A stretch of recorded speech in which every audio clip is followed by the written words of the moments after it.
I want to welcome John Coghlan. I can't stop singing that song, John. And you know everyone loves you in Australia. Yeah. And that was such a big hit. Yeah. But I did, you know, and that you just shown that clip. Somehow that was much faster than the original. I don't know how you did that. It was really going. I thought, bloody, we never played that fast. Yeah. So, what are your memories of the Top of the Pops? Well, I think the first time it was in Manchester at the BBC, and the most embarrassing moment I remember ages and ages ago doing a radio interview over the phone, and this character said, "Where was your first Top of the Pops, John?" I said, "Oh, it was in Manchester. I remember the place because it was the actual looking outside. I can still picture it in my mind. It looked like a bomb site." And he said, "I know, that's where I live." Oh, sorry.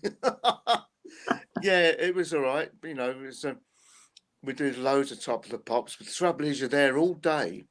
And I remember there was a bar upstairs, especially in the White City in London. They said, "Oh yeah, you can go up to the bar, guys, but you've got to have a BBC personnel take you and sign you in." We weren't allowed just to go up there, and it was full of BBC people go up there when they finished being on screen, and they'd all by 7, 8 o'clock they're all pissed. It was quite funny.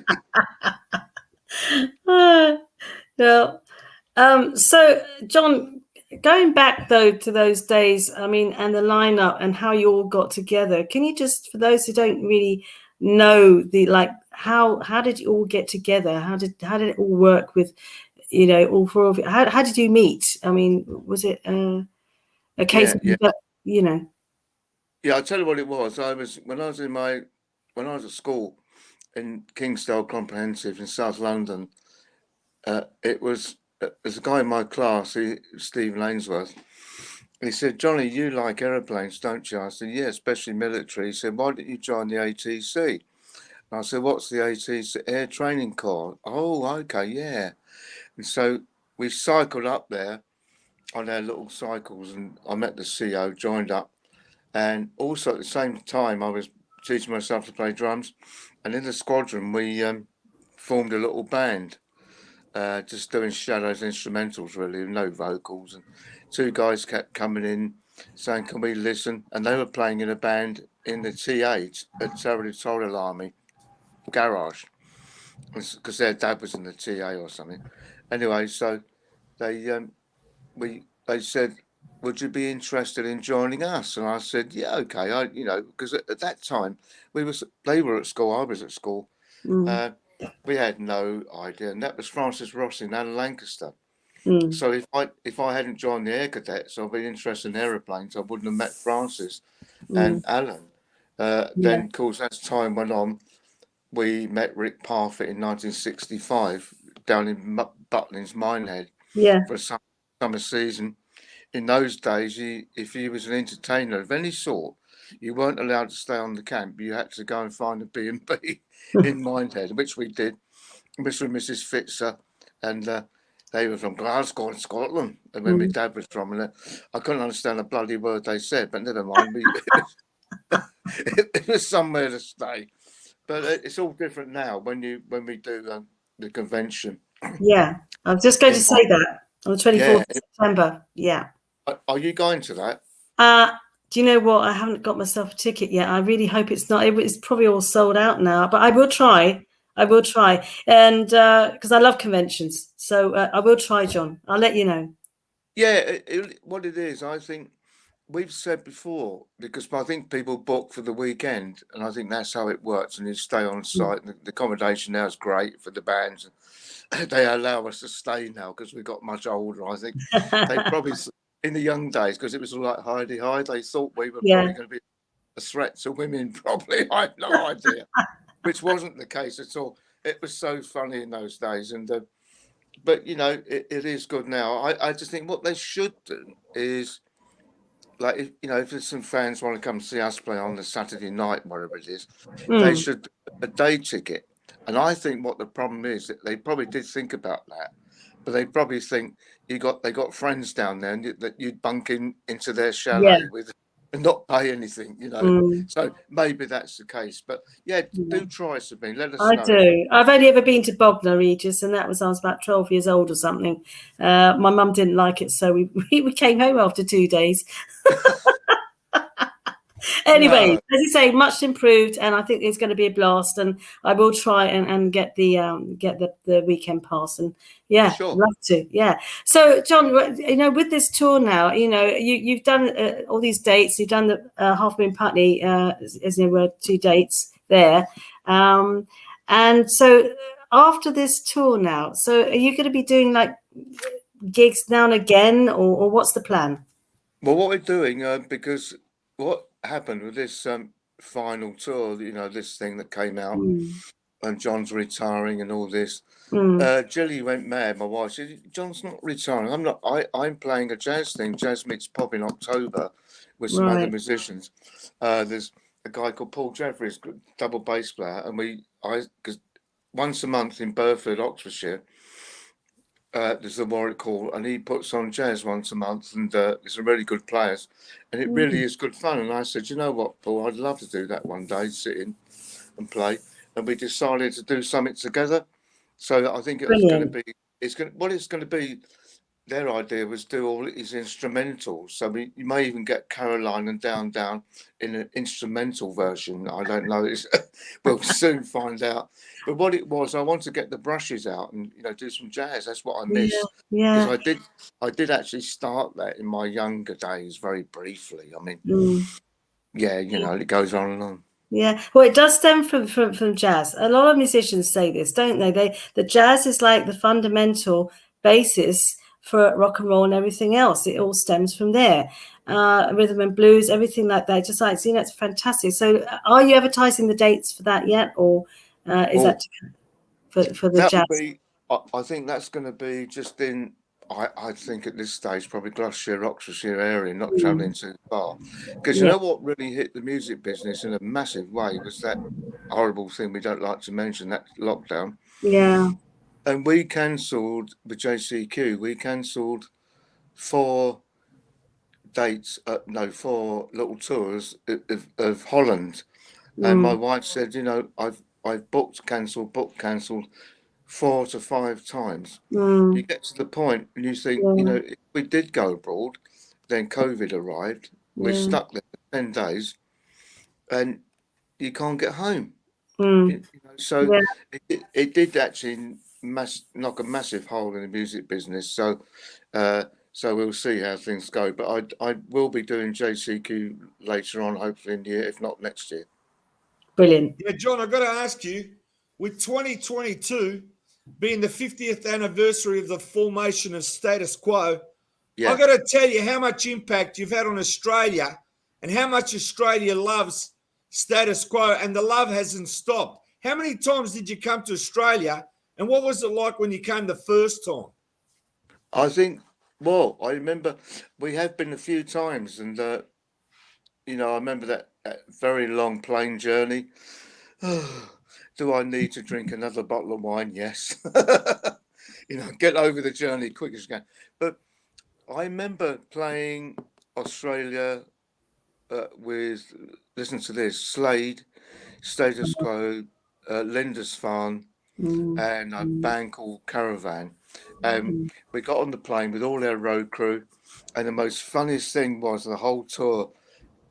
We arrived in Sydney, I think it was. It could have been Melbourne, I'm not sure now.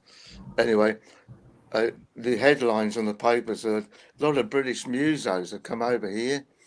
We call musos, you know, thank you for that. That's really nice and welcoming to do a tour. And the internal flights, would that have been Ansett, I suppose? Would it have been Ansett in those days? Yeah, Ansett's the airline, yep.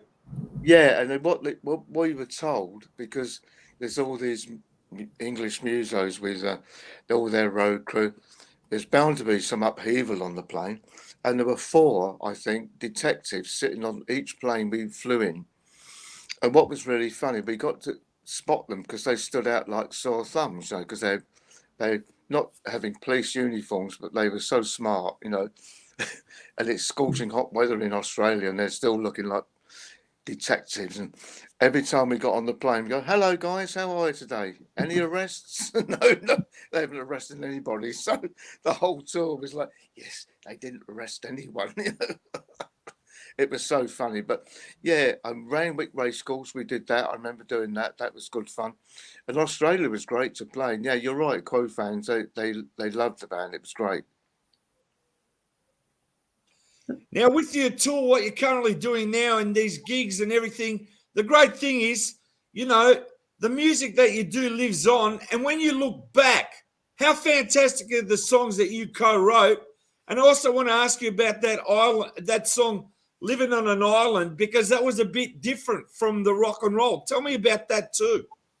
Well, at the time, yeah, that's right. At the time, I was living in the Isle of Man because we had to leave the UK because we were paying so much in tax, and the word was get out of the country for a year. Oh, okay. So I went to the Isle of Man because I had lots of friends there, and that is a tax haven. And Francis went to Southern Ireland. Rick Parfitt went to Jersey because that's a tax haven. And Alan was in Sydney, Australia anyway. Mm. And a lot of Manx people on the Isle of Man actually thought I wrote the song. I said, no, Rick Parfitt wrote that. And they thought it was about the Isle of Man. And I said, no, I said, Rick wrote that about Jersey. Yeah. These Manx people, oh, bloody hell, I thought that was about Isle of Man. I said, yeah, just make out we wrote it about the Isle of Man. You'll be all right. Don't worry about it. Yeah, so that was written in Jersey by Rick Parfitt. Amazing. Now, Sabine, any more questions? Well, let's talk about your current band, because you know I hadn't seen you guys before the Half Moon Putney. So let's talk a little bit about the current lineup and how that all formed, and your songs in the Heritage Chart, because Mike Reed is a great supporter of you, as you know. Yeah. And you know, No Return, he played that the other morning for me actually, and yeah, he is good. He's very good, the best. Yeah, So, it's been I've been with Mick Hughes, who is our guitarist and one of the vocalists, rhythm guitar mainly, and there was quite a few different musicians in the band at the time, and it all originally started by a character I know called Pete Barton up in Lancashire, who's like a musician plus agent, and he suggested to me years ago, it must be 10, 15 years ago, maybe longer, why don't you put a band together that plays all the QUO stuff that you played on, because you're entitled to do it. And I said, that's a great idea.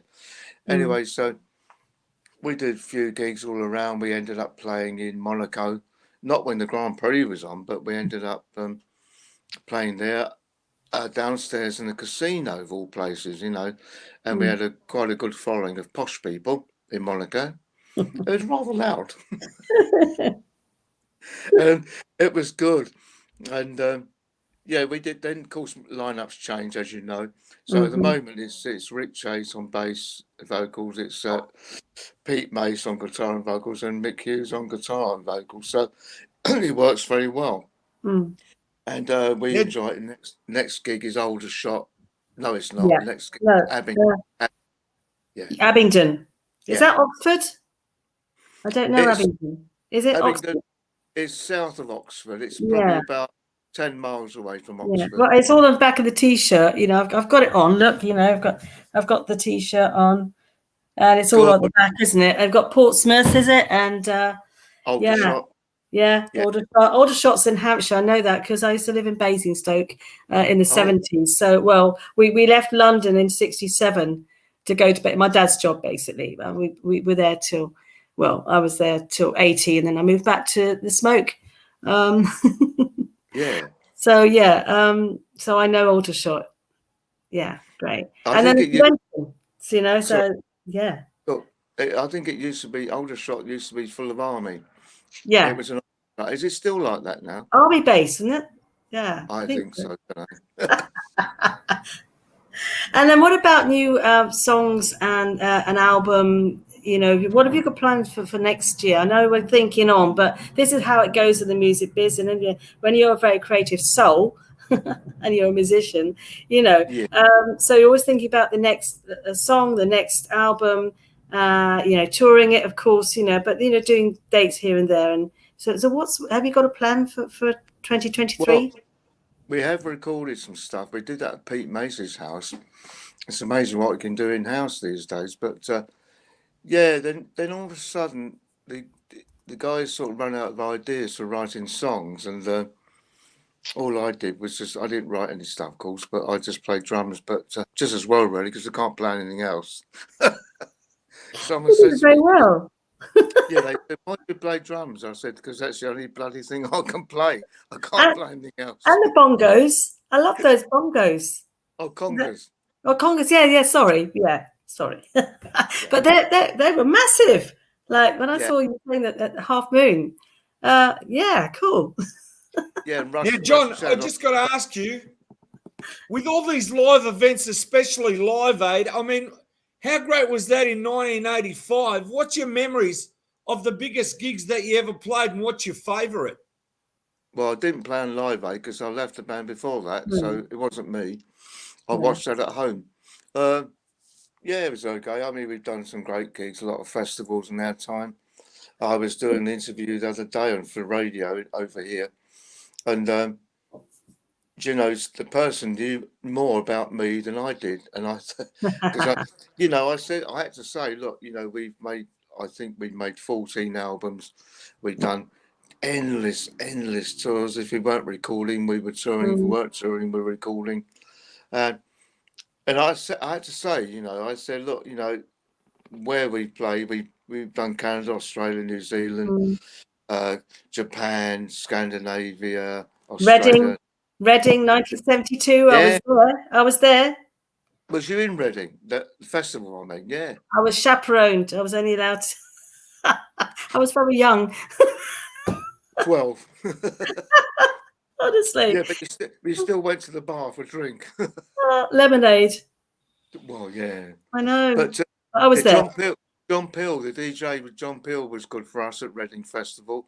And also, I must admit, another radio station, pirate radio station called Caroline was good for us because when we released Caroline, you know, great.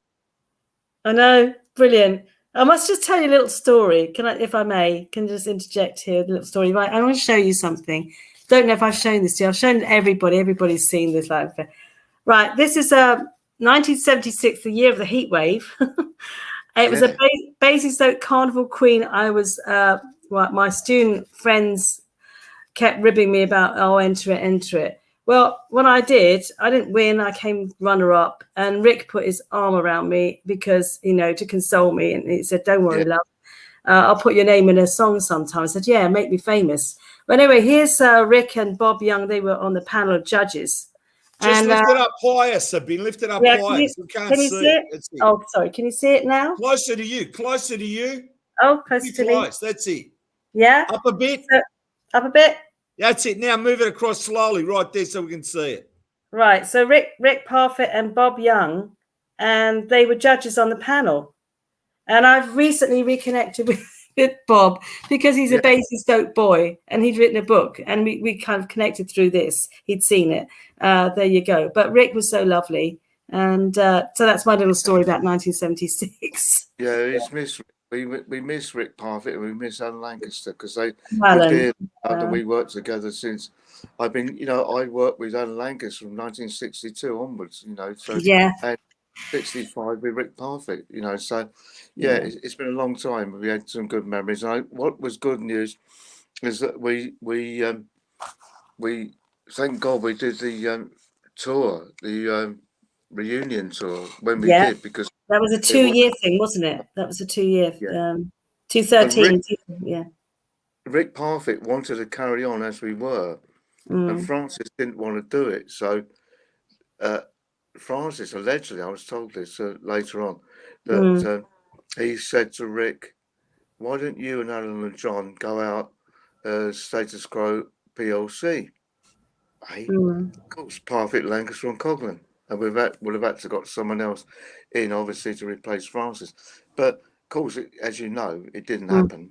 You know, that was Francis. He gave us, he suggested that to Rick, but of course it never happened. Yeah. And so there was a documentary. I've seen it. I've seen it about 3 times now.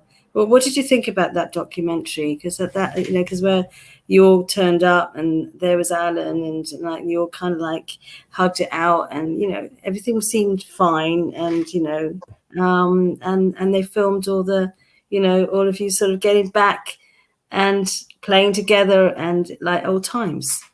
So we were told to meet at Shepperton Studios. Now, I didn't know there's going to be a camera outside and turned up, because I've seen it, and this guy goes, "Hello, John, how are you?" I went, "All right."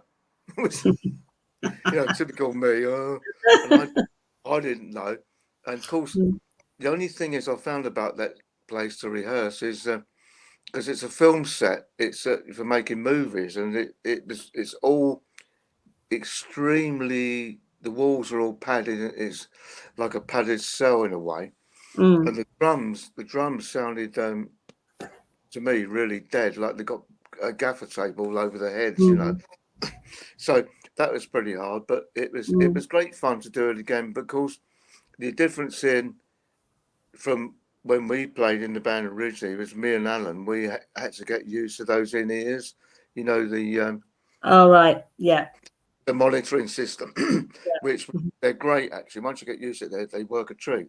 okay. And also we were touring on those luxury tour buses, which I have to say is the only way to tour. Fabulous. Yeah, they are fabulous. I've seen so many of them now. I mean, they really are high tech, aren't they? Yeah, and John, I've got to ask your latest release. I've already got people live on the net there writing in text, and they want to know your latest song so they can get airplay for you. Oh, that was Lockdown, wasn't it? I already mentioned No Return. So which one are you talking about? Yeah, there's 2 songs. One's Lockdown and one's No Return. Yeah, Lockdown. Yeah. So they're the 2 that JCQ recorded. Yeah, or he played both. Yeah. Oh, it's in the Heritage chart. Yeah. Yeah, Pete Mace wrote those. Our guitarist Pete Mace wrote them. They're both songs, very good songs. They're very much like early QUO in a way. Yeah, they were excellent. So keep on keeping on, John. Yeah. I'll have to have a word with the guys and say get right. And the jazz, because jazz is great. Why not? So I'm looking forward to that now. After the convention. So that's the next thing. Yeah, try and get into the convention. Give us a call if you can't get in. I will. Yeah. And how's things in Australia at the moment? They're going really good here, but I got to say, John, I think we miss you. Any plans to come back into Australia? Because I'm here in Melbourne. Oh, okay. Yeah, I think I may be coming out to Australia in January. As Jilly go and visit our chums in Australia, and especially Sydney, because Alan Lancaster's wife is still there, of course. Yes. And I might make the damn effort and come this time and spend some time in Sydney. Oh, I've never been to Australia. You should go. You love it. There you are. Put me in the suitcase, John. I must admit, though, being an Englishman in England, we have, public houses, and one goes for a drink and have a lovely, lovely time, and drink wine, and awfully nice. I went to a pub in Sydney. God, it was like a toilet. It was like, what? And where all the spirits normally are on the English pub walls, it was all like blue tiles on the wall. You go in some of these old latrines and things. I don't mean any disrespect to the landlord. Unfortunately, I don't know the name of the place. But it was like, and they looked at you when they came in. Now, bloody Poms are coming here. You have to go in the other bar. I don't care. It was great. Yeah, and it's good. Yeah, so travel's on the horizon. Like the Australian beer and the food here? Do you love the food and the beer? Oh yeah, the wine's got Australian wine. Yeah, and the sunshine, and the Australian people are okay. They're all right. Be nice when they're finished, but they're all right. No, they're lovely. But I got to tell you, in the heyday, status quo here, they love you guys so much, man. I can remember it in the 70s. It was just unreal here. You guys were the biggest name out there, and still are. Yeah, thank you. That's nice. Do we still get radio play out there? Yeah, you do. Status Quo's played all the time. And I've got to tell you something. They did a commercial, right, where they got down, deeper than down to sell groceries. Oh, yeah, I've seen that ad. Yeah. It's true. They're going down, prices are down. It's true. I like that. Very good choice. Oh, the price is right. Listen, John, also I wanted to say, because we had Don Powell on the other week, and, and that was like, he wants to come back on because we couldn't properly finish it all because he had a dash off, the reasons why. And, but we covered all the early stuff, but then he wants to bring it up to date with Les Glover and the current band. And so he wants to come back, do part 2. So I'm going to have to call email him soon and get that all fixed up. But ever so sweet. And he came on, he gave us a long time, with that. So, but I know you're pals with him, and you have these lunches, which is lovely. And that's all. That's great. So you have that lovely kind of camaraderie, and I love that. That's lovely. Yeah. Yeah, it's lovely. Have you heard from him? Have you heard from him lately? Yeah, from Don. Is he doing all right? We don't phone each other every day, but we do speak occasionally. So it's the boys' lunch in London that we meet in Bonn. Yeah, there's Brian Bennett in the Shadows, drummer Brian Bennett. There's Bruce in the Shadows.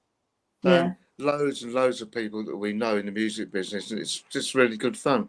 Yeah, that's an annual thing, is it, or is it like twice a year or something like that? It's in the summertime, and we've done that one, and there's one at Christmas.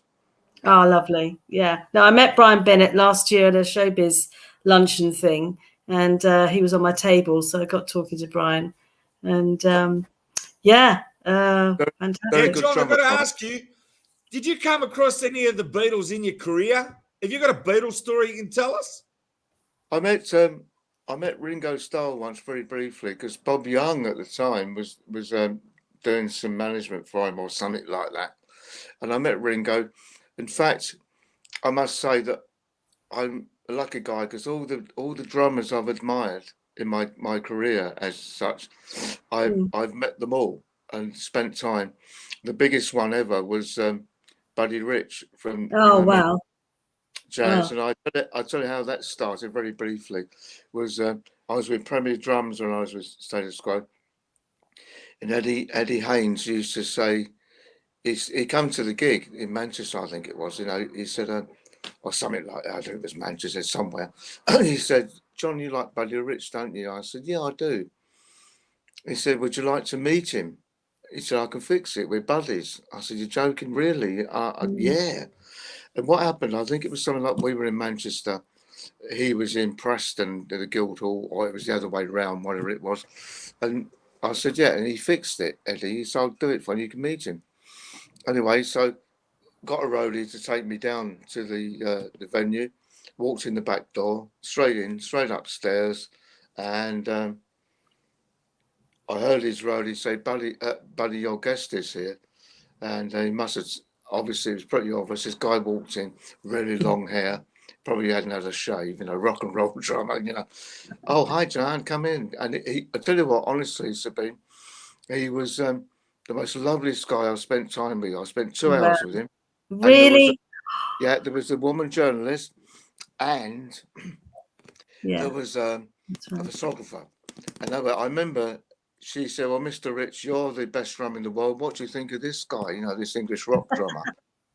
And whatever she did say, I can't remember it fully now, but I remember him, Buddy said, "Well, ma'am, there's no need for that. He's doing his job. I'm doing mine." Oh, buddy. Well, how about Clem Catini? Because I met Clem last year, also at a luncheon. Clem, he played on lots of hit records. He told me a lovely story where he got a call to play on Dave Clark, one of Dave Clark's records. Yeah. And he said, "Oh, you love this, John." He said, Dave came up to me and said, "Clem, could you keep it really, when you're recording, could you keep it really simple?" And he said, "What do you mean?" I mean, it really is. It just, you know. So bits and pieces. it's all, it is simple. He said, why'd you ask? I said, well, if it's a hit, might have to go on top of the pops and mime. Oh, I don't know if it's true. Lovely story.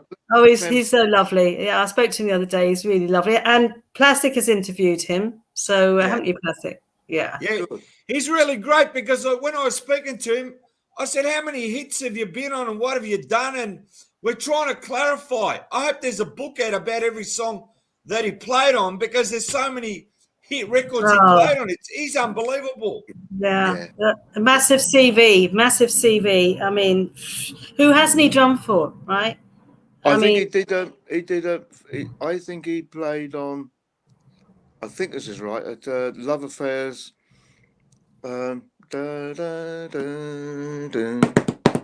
Everlasting Love? Yeah.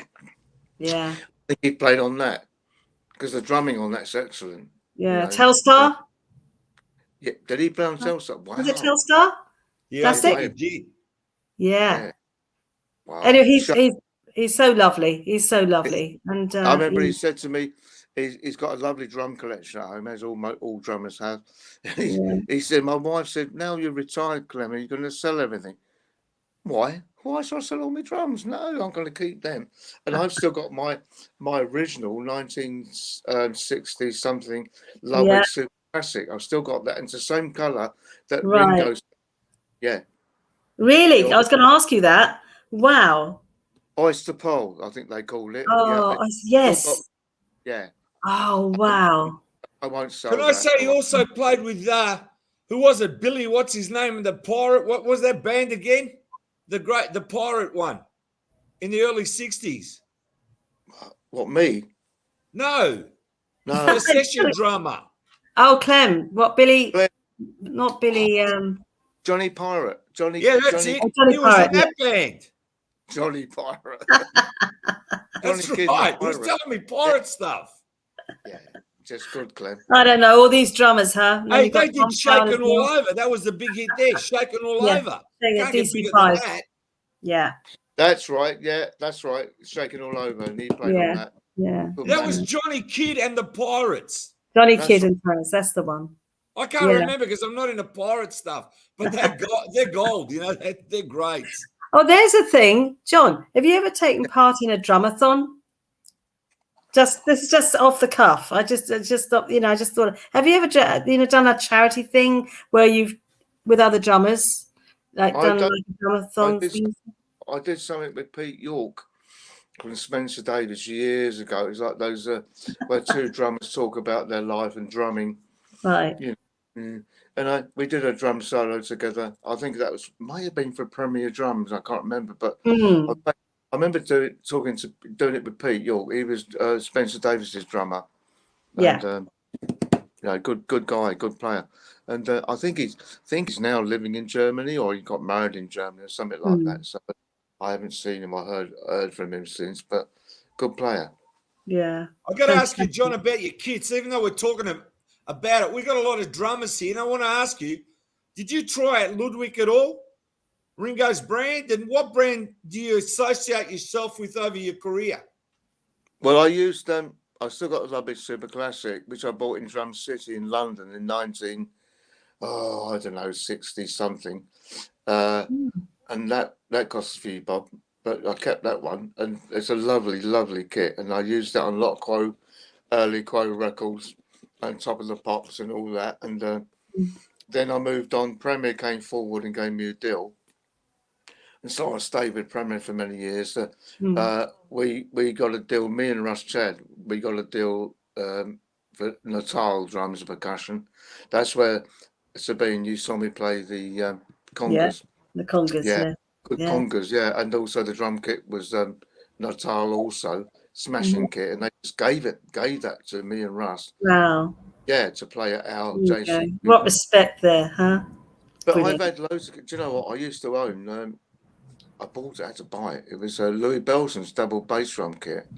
I had that in the Isle of Man for many years. I had a couple of Premier kits, a Ludwig, and of course when you move house to travel down to here, where I am now in Oxfordshire, you think, oh, what am I going to do with this? What am I going to do with that? And I had to sell some stuff, but I kept the lovely course, which I've said, but you know, various other bits. I got a lovely Yamaha kit, 9000, which I use on other gigs. Probably use that on the the jazz thing.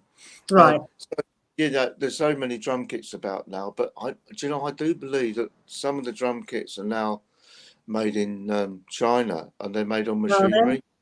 Oh, Yeah, I think it's a shame because a lot of isn't the early, everything China? yeah, and also see a lot of the kits, the early kits are handmade. You know, way they used to make drums, whatever, how they ever made them. So I don't know. I think maybe it's the cost of everything these days. I really don't know, but I'm happy with the old kit. The old kit, the old kit, yeah, the old kit. You're funny, John. I crack myself up sometimes.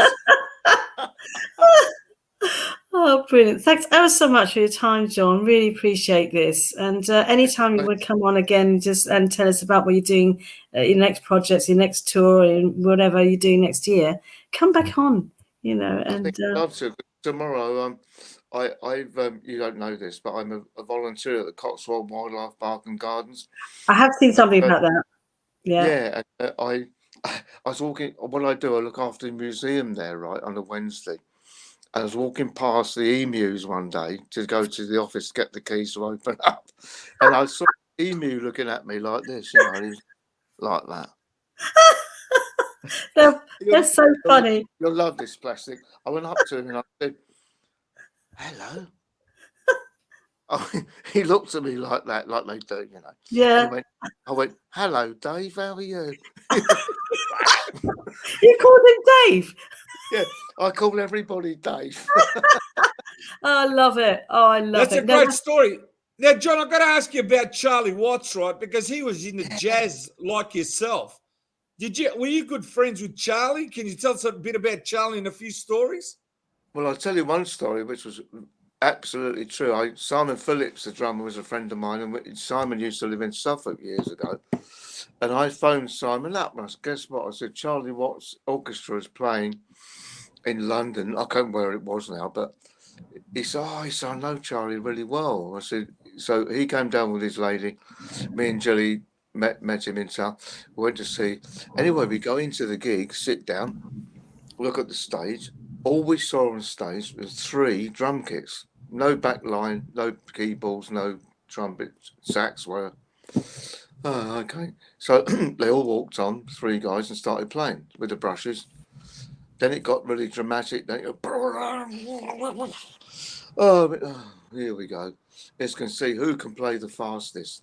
I'm sorry, drummers, but I find that terribly boring. You know, I leave that to other drummers. You know, 2,000 mile an hour around a kit. It's like a guitarist who plays 50,000 notes in one song, and oh man, listen to me. And the drummer's doing a solo as well. I thought the drummer should keep time while this guy's showing off and doing his million. Of course, I'm going to get a roasting now from guitarists and drummers now. You watch. Oh well, no, but do you know? And anyway, so Charlie, Simon went to see Charlie, and he came back. Oh, John, he said, Charlie's invited us back to his place in Cheney Walk for a drink. Great. So we get up there, and Charlie left the door open. He's got an apartment there, and they walked in, and his other 2 drummers were there. Anyway, Sue, who was Simon's lady, started asking Charlie some questions, you know, as you do, talking about drums probably. And this guy, "Oh no," he said, don't talk to Charlie. Don't talk to Charlie. He said, "A really tough gig." And we went,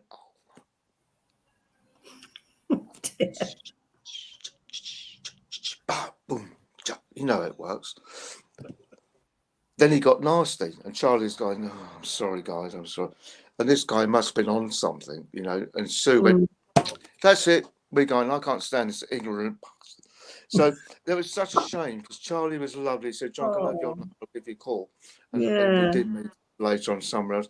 But you know, it was such a shame. This was at Charlie's apartment, and Charlie wanted Simon and me and the two girls to come for a drink and a chat, which I've been a Stones fan since year one, and then I think, like Keith Richards said about Charlie once, he said, Charlie's lovely. He said the good thing about Charlie is always there. That beat is always there every song, and and you think, yeah, I can rely on that. Yeah. All the space that they lead on their guitars, and Charlie leaves the space. Less is more. And that's why I was going to go at this stuff earlier. Million miles an hour. Okay, so you can play at a million miles an hour. It doesn't really impress me or many people. But if you want to play at a million miles an hour, you're entitled to do it. But it doesn't do much for me. I just like a good feel, a good groove. Because I mean, talking to Brian Bennett about it, he said, John, it's all about the groove. It's all about groove. He was right. Yeah, absolutely. Yeah, that's where the passion comes into. It's just exactly. I just got to say, I got Nigel Pearce. He's got 3 radio shows in the UK, so I'm sure he's going to play his songs. And he's got a question there. He wants to know about Keith Moon. What's he want to know about Keith Moon? Well, he obviously wants to know what sort of a drummer he was. What did you think of him? Did you meet up with him? Tell us Keith Moon's story. Keith Altham, who was our publicist at the time, years ago, we were recording in London near Hyde Park somewhere, I can sort of picture. And he turned up with Keith Moon at the studio. We were in the studio talking and chatting away. It was like quiet as a little lamb, Keith. It was lovely. We had a chat. And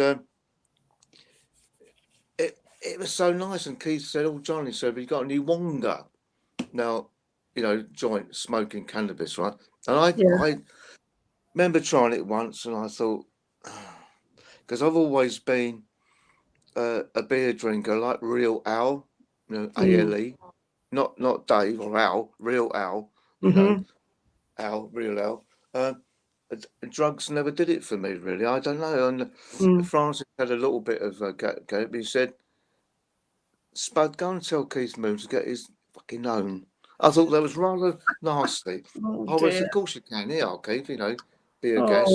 But, keeping a little bit of it, and I'm going to keep that till later. No. I just go to the pub whenever I go around the corner, have a couple of beers, come back and really play. Yeah, Keith was great. I think he was, he played, if he played on his records, I'm sure Keith did. And I think he did extremely well. I thought he fitted into that band extremely well. And, great drummer. But he wasn't one of my favourite drummers. But what he did was great for good man. Yeah. I got to say, I saw him doing My Generation, and I saw him doing another song, right, on Shindig, I think it was. It was one of those American shows. And the way he drums with his arms, to me, looks very unorthodox, but he's like precision. The guy does precision drumming. And even though it might look like something different to you from every other drummer, but he's really fantastic. Oh, yeah. I love Keith's drumming. And I think, everyone says this. He's a bit like Animal from the Muppets. I mean, it's all very manic, very manic and very animated. That's what Keith was. He was very animated. When he was on the drums, he was just, full on. My favourite rock drummer was, without any doubt, was John Bonham. Oh, John Bonham, yeah. Very quick story. I was with the Kinks at the time, not playing, of course, because Mick Avery was a drummer, but I got invited by Ken Jones, their tour manager, to come down to Piccadilly. I think it was a BBC studio at the time. It was a little theatre, and BBC put bands on in the daytime to record for a programme to go out later. Yeah. And we sat in the seats there, and we're going, blimey, who's this? It was Tim Rose on piano, a bass player, who I can't remember his name, and this guy called John Bonham. Of course, we didn't know his name was John Bonham. Then Tim finished doing his piece. Then Bonzo came up to us and said, "Hi guys, my name is John Bonham. I'm Tim's going back to America tomorrow. Can I give you my phone number? I need a band because when Tim's gone, I don't have any gigs." And so we said, "Yeah, like you do, you put it in your pocket and keep it." Of course, I didn't find any other bands that wanted a drum at the time. But then, of course, Led Zeppelin were formed, and oh man, you know, that's how drums should be played, with that groove and that bass drum sounding like a cannon, and also Yeah. they're recording in a big open space in this house, which I thought it was below the stairs or by the stairs or something like that, and that sound he created was awesome, and I think that made Zeppelin for me. And I met John a few times, and I, of course, another thing, I got the Pretty Things, which I was a fan, to support us on a British tour. And I said to Colin Johnson, we should get the Pretty Things. He said, why is that, Spud? I said, well, they got they got an American deal. They got this, could be good for us. And I said, I'm a Pretty Things fan. I can watch them every night, which I did. And it was awesome. Anyway, so the Pretty Things got us some passes to go to Olympia and watch Led Zeppelin. So we went. Francis, he was made up. He says, Spud, John Bonham is awesome. I said, yeah, he's my favourite. Anyway, so then we had passes when the show had finished to go backstage. Went backstage with the Pretty Things, getting some drinks and something to eat. And then there was a band playing for Led Zeppelin backstage, and I had a quick chat to John. But it just made my night to see John play. You know, he was awesome, and awesome. Just I'm sure there's millions of drummers think John. Oh, he's right up there. I know. That's it. So yeah. Now, Sabine, if you can help us now, we want to know all your links, John, where people can keep in touch with you, so they can find out where you're playing next time, what's happening. Because as I said, now with the COVID sort of dying down and doing live shows, just give us some links if you can. Yeah, so where they can find out about the convention and, you know, sort of the rest of the tour dates. Oh, yeah. I've got So to show you. JohnCoghlan.com. We got. Can I show you something? This is a fantastic interview. This is going to be. This was. Oh, what have you got there, John? Oh, I'll tease you first. It was when I met Buddy Rich. Buddy said, "Joanne, have a play." I went, "Oh God, no." He's asked me to play his drum. Oh my gosh! Oh, I was going to ask if you had a picture taken. Oh my word! Look at that. That's amazing. That is, that's awesome. I'm the one with the long hair, by the way. I know. I can see that. I want to show you something now. Look, I think you signed it to me as well. Can you see that? That was the. I think was that the oldest pub in London. You signed that the Half Moon Putney for. It's all the notes, all the, you know, it's very tatty, but it's all in there. It's all in there. Yeah. I'm sure it's been that was we were told. I think I'm not sure it's accurate, but we were told that was one of the oldest pubs in London. Which pub is it? Which pub was it? God, I don't know. Probably had too much beer. I can't remember. I'm going to have to research that now. I'm going to find out. But look, because look, there you go. Oh, yeah. There you go.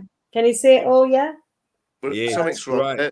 There's something wrong there because we're all smiling. I've met Francis when he did his book tour. I talked too much. And I told him that I'd met Rick at the Carnival Queen competition. I hadn't met you yet.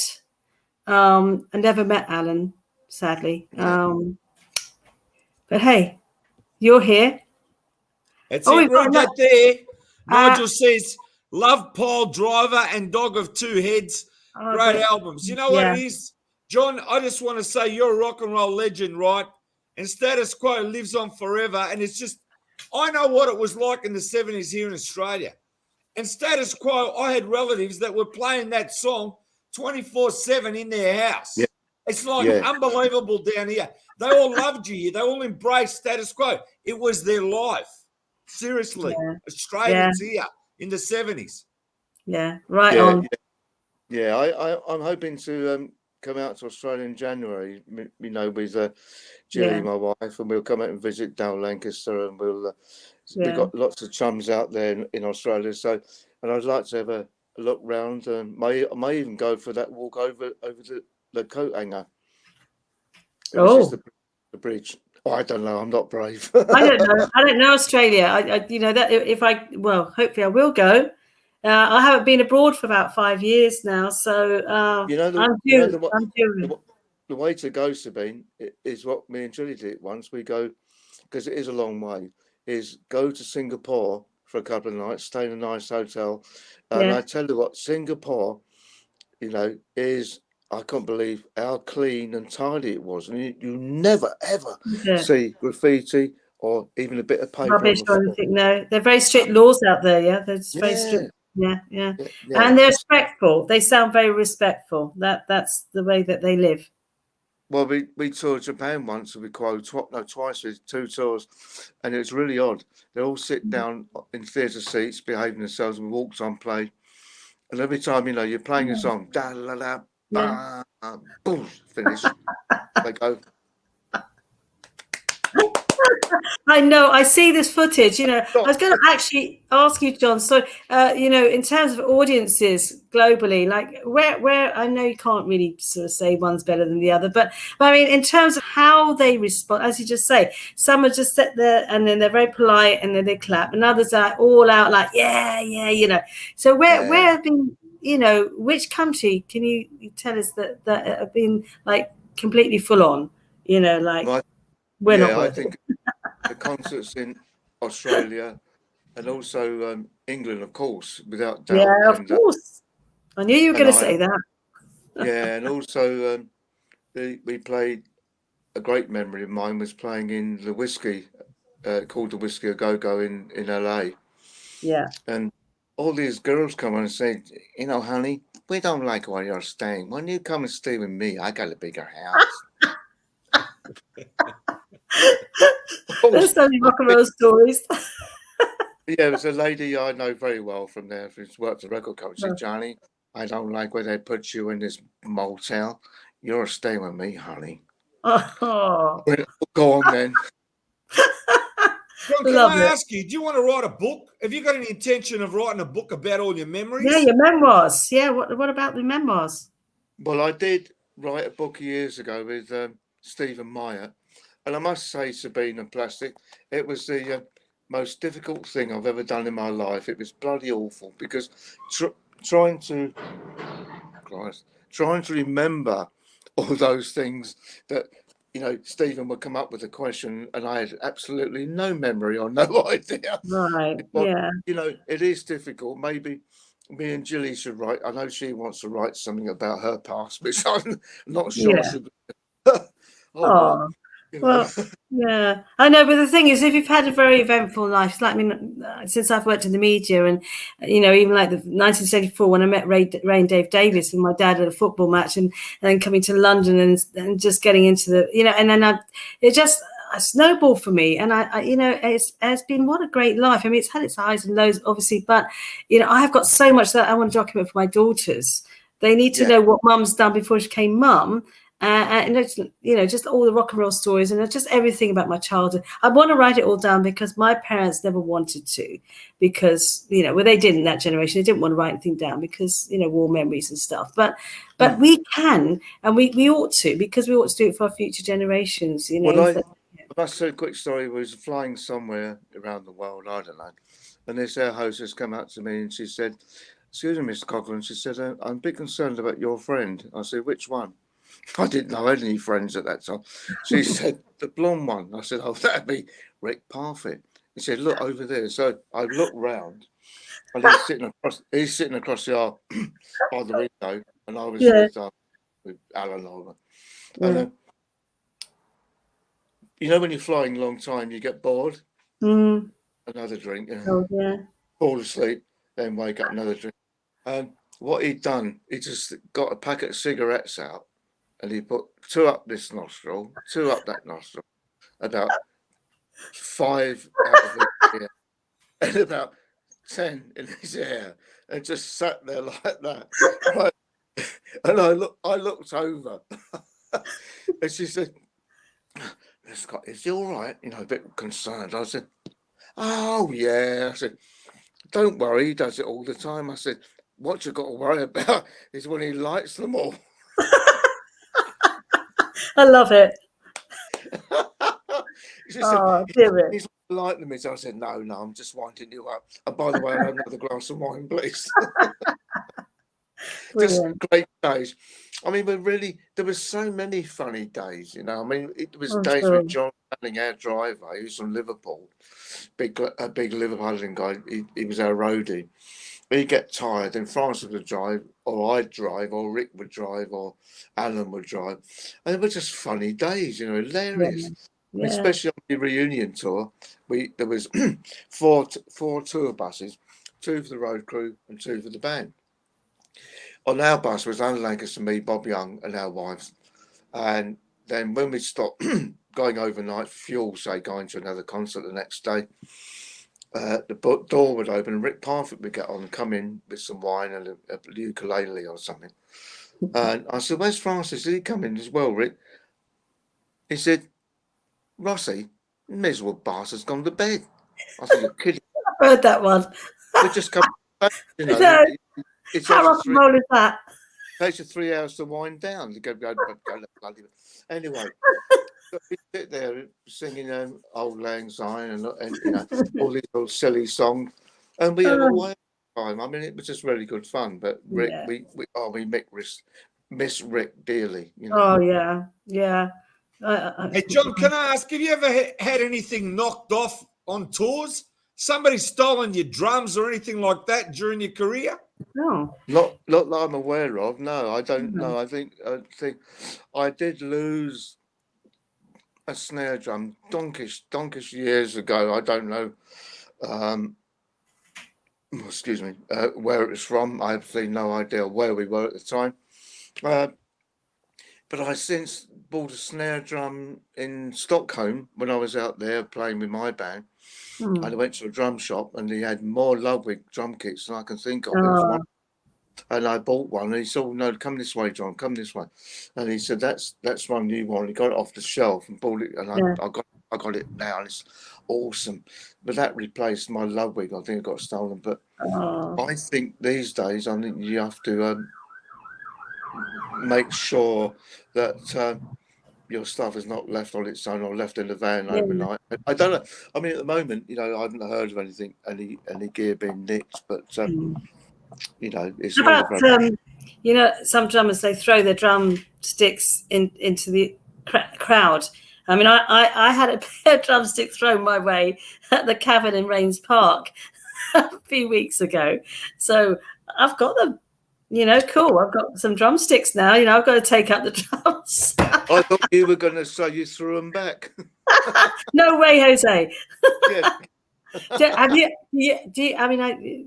How many drumsticks do you think you go through in the course of a tour? Say way back. I'm talking about. Oh God, you know, I see what you're saying, Sabine, but I haven't broke a stick in years. If you stay there, Sam, I'll just show my sticks. Stay there. Yeah, grab the sticks. We want to see them. Oh, wow. I've got the drumsticks somewhere. That's okay. He's going to get his Sabine. It's a fantastic interview. Yeah, brilliant.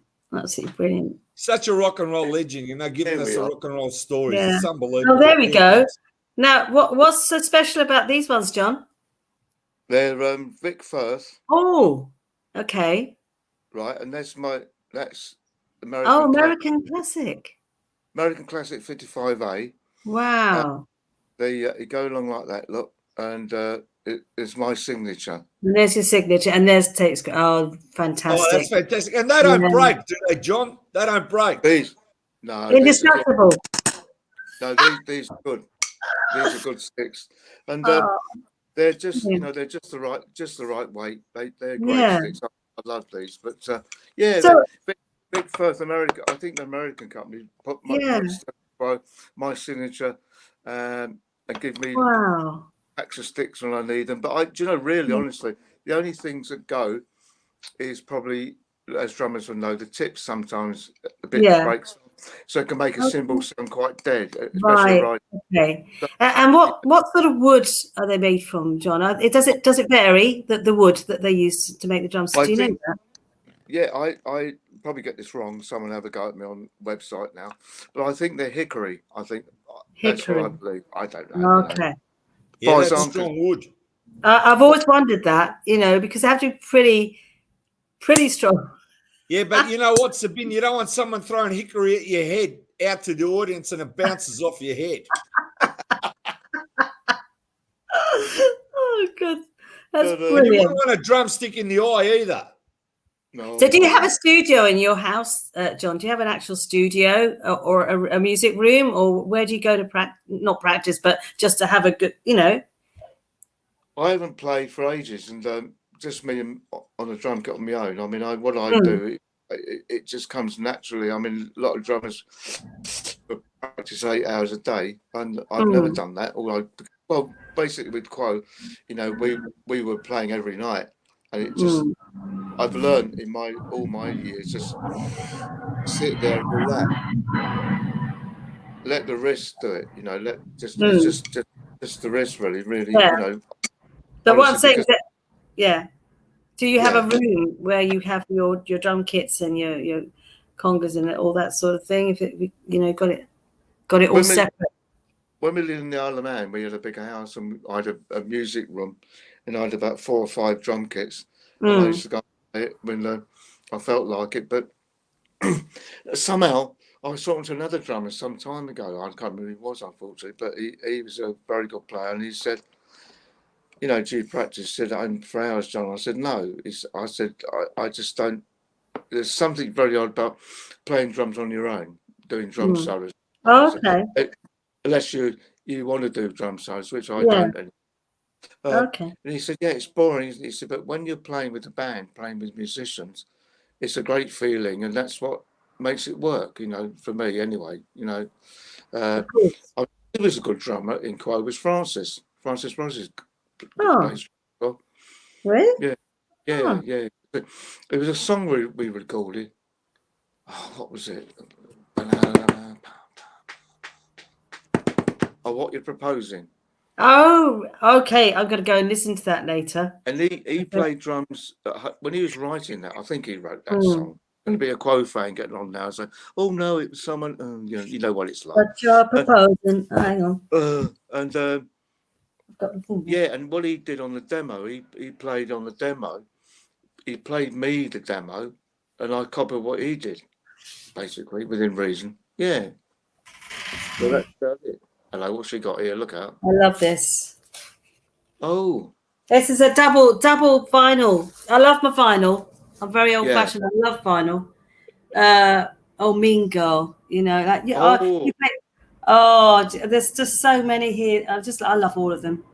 It's a fast shuffle on Mean Girl. Very fast shuffle on Mean Girl. It's a fast shuffle on Mean Girl. But the thing is that we'll have to go get Francis on. He likes talking. He's written a book. I tell you what. I've got to say something, John. I bought a book 2 days before the interview. Do you want to see the book? Go on, show the book. Yeah. I picked it up in a bookshop. Is that new? I don't know, but I can tell you what it cost me. Didn't cost me very much. Was it paperback or is that hardback? Well, I found it. I'm not lying. I found it in a $3 bin. No. So I couldn't let it go. I had to get it straight away. I'll just show you the book if it's all right. Yeah, go on. Yeah, I haven't seen it. So as soon as I saw it, John, I just grabbed it. Yeah, I would have done too. I love charity. The book here. There you go. I'll have to get that. Oh, well, you can find it. Can you just have a look inside Plastic and see what the publication date is? Just look inside the front cover and see. I don't know, but you know what? It's like ESP, John, because I didn't know we were going to do an interview with you, and the next thing I know, I bought the book before the interview. There you go. Life's full of surprises. Yeah. I'll just have a look at the year and just see. Oh. It says 2000, first published in 2004. This edition published in 2006. Yeah, after me. Have you seen that book? Yeah, I've seen it. I haven't read it. I've got so much, I've got everything. I've got that. I've got this one. You know, I've got this one. That's amazing. You got them all? I've got a lovely picture disc as well. I mean, anyway, I just love fun. I picked this one up. You signed that for me as well, John, the other day. Yeah, that's the picture disc, the vinyl. That's a limited edition, that one. Wonderful, isn't it? That's amazing. John, I've got one more question before we let you go. Can you tell me who came up with the name Status Quo and who did the logo? It was our old manager, Pat Barlow, and he called it. He said, "I got a name for you." He said, "What is it, Pat?" He said, "The Status Quo," and so we were called The Status Quo. Then that didn't last long because we got rid of the and just we called it Status Quo. But I'm not sure if we actually at the time, if we actually fell in love with it. I think we thought, well, that'll do. I suppose we had to be called something. I suppose, but you know, it does. It's a household name, whether people like it or not. It is a household name now. Yeah, absolutely. And look at all the people though, Sabine, actually only like. I spoke to loads of fans, and they say things like, "Well, Quo's all right now, I suppose, but I prefer when it was the original 4 because we, you know, what we were doing in those days." Yeah, and that sure. was Status Quo. I think, you know, as far as I'm concerned, that was it. And it was full of energy, and it was just a really good band, and I miss it. But fortunately, you know, the band you saw me playing with, you know, JCQ, that really, I think, is the closest it will be to the original. Oh, yeah, I would say so. And so, as I say, the other day when No Return was played, like Mike Reed's show, you know, you can hear, and Knockdown, you can hear it. You can actually hear, you know. And we were supposed to, I remember years ago, we were supposed to come to Australia with JCQ for a tour. And then there's an old saying, it actually went tits up. And in Australia, whoever was sorting it, something wasn't right, and it never happened. It was a shame because we've, you know, we would have played to all our fans out there. And I like Australia. You know, it's a good place, and yeah. Well, we want people to go out and see, and everywhere you play, and everybody in the UK has got to come out and support yourself, what you're doing, because you're loving the fans, you know, and you keep the following is Quo alive. It's really great. Yeah. I just want to tell you something. I've got a couple quick things, if I may. Is that when I was at college in 1976-77 in Basingstoke, and we used to have the student union gigs. And the boys, and the girls, we always used to do the dance. We used to do we all used to do that. We used to freak out to Deep Purple and all that Led Zeppelin, everybody. But we did the dance. We all did it. Trying to get in unison. It was funny, but we used to do that. I'll never forget. And then I wanted to tell you that I saw Madeleine Bell a couple of weeks ago. She just turned 80, and she looks absolutely amazing. Her vocals are on top form, and we used to back Madeleine Bell. I know. I was going to say that. So there's this very famous quote from her, because she says that you were the best backing band that she'd ever had. Isn't that lovely? There she is. Yeah. And so I saw her at the Chicken Shed Theatre venue in Cockfosters. I had to go all the way to Cockfosters to see her. But you know what? We had birthday cake. We hugged. And I spoke to Alan Parker, who was in Blue Mink with her. Oh, I tell you, I had such a blast. Madeleine Bell, she was so lovely, because we were the Spectres in those days, I think. Anyway, we backed Madeleine Bell for quite a while.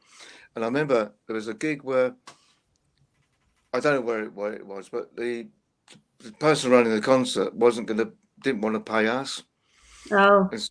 But Madeleine Bell said, "If you don't pay my band, I'm not going on stage." So we said, "Oh, thanks, Madeleine." And do you know what? She was so fierce with this character. He suddenly came up with hang on, where are you? There you are, with the cash, paid us. Then we went on stage and backed her.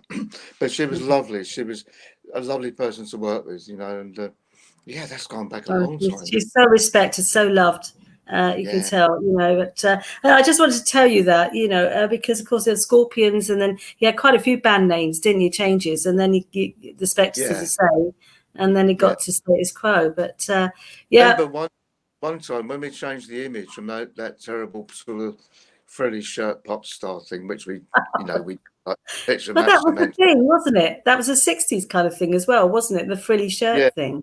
Bob Young said, you know, I think then the hits weren't as good as, you know, the previous one, whatever it was. Then Bob said, I got an idea, grow your hair long, get rid of those shirts, put jeans on, pair of Levi jeans, a shirt, play colleges and universities. Anyway, so we had this idea from Fleetwood Mac. You know, cool man. Yeah. Walk on stage, plug in and play. No announcement. This guy insisted. He said, "No," he said, "I'm the secretary of the college, and I always announce the band." He'd obviously been smoking, right? Yeah. So Bob Young went, "Okay, look, guys, look.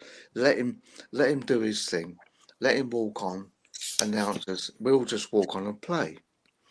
Now, you think that's simple, Plastic and Sabine? Listen to this. You'll love this bit. Went, okay, and so he walks out. And you could smell the cannabis in the gig. Yeah. It was, blimey, Wafting. Yeah. And he walked out there and he said, "Hello, guys and girls. I know you've been waiting for this band for months now. I'd like to say they're here. Ladies and gentlemen, they're here." He forgot who we were. He's forgotten the name. I love it. And so I just got to say this, right? At high school, I can remember this day like yesterday, right? I'm sitting in a classroom in Australia here at Campbell High School, and somebody walks in with this album, and everyone's looking at it. All the guys are looking at this album. And guess who it was? It was Susie Quattro's first album. Oh, really lovely. We see Susie every year. Yeah, she's been on our show, John. Susie's been on our show. Yeah. She's nice. And so I've just turned to something random, and look what I found. Break the Rules, which is all co-written. You guys co-wrote Break the Rules. Yeah. I love that one. That's another of my favorites, you know. But I've also, when I've been leafing through this, you know, Bob Young wrote quite a lot with you guys. I didn't realize. I had no idea. When I spoke to Bob the other day, you know, he was telling about Basingstoke, and but I didn't realize that looking through this, that he actually co-wrote with you. Oh, a lot of the time, yeah. I thought it was mainly Rick and Francis, and a few, of course, you know, and Alan. But I just didn't realize he had an input because he was your manager, wasn't he? For how long? No, he was a tour manager. Oh, tour manager. So, but then, you know, the guys would sit down in the hotel, get the guitars out. Then Bob would join in, play harmonica, and then it was just developed like that, you know. And if there was four in the room, then four wrote it. I mean, roll over, lay down. I helped with that, so I got you know, a note on that. And AB Blues, a B-side, and one of the singles. Yeah. But you know, that's how it works. And but I was told recently, found through a few people, not been told, but we were told that QUO's are re-releasing some double albums. It's not been mentioned. So there you go. You know, I'll find out more. Yeah, definitely. Fantastic. Thank you so much for your time, John. And I just want to say, it's been a pleasure. And I said, you are a rock and roll legend. It's going to live on forever. And you don't know how much respect we really got for you. I'll be playing QUO songs in my car tomorrow as I'm driving around Melbourne, Australia. It's going on the deck. It's going on the deck. I've got 2 singles to put on my jukebox. I've actually bought a jukebox. I've been wanting one since 1970 when I first saw one in the Isle of Wight with my family. And, you know, anyway, so I'm going to put two singles on there. We had a jukebox in the Isle of Man when me and Julie lived there. We had a jukebox. Oh, fantastic. Which one? Yeah. Which one did you have? Which type? Rockola. Rockola, yeah. This is a Bellamy. It's a small junior one, but it has like 20 selection. And because it's not stereo, because it's a 1956 model, this is the guy that in Twickenham, ever you need something reconditioned, the guy, David Pedder, plug, he's fantastic. He services all these jukeboxes for loads of people. But anyway, this is a dinky little thing. It's in my kitchen and I love it. And it mainly plays 60s discs because of the model age, 1956. There you go. Right. But I've got to put it on anyway. Yeah. Thanks so much for your time today, John. Really, really appreciate your time. Thank you again, John.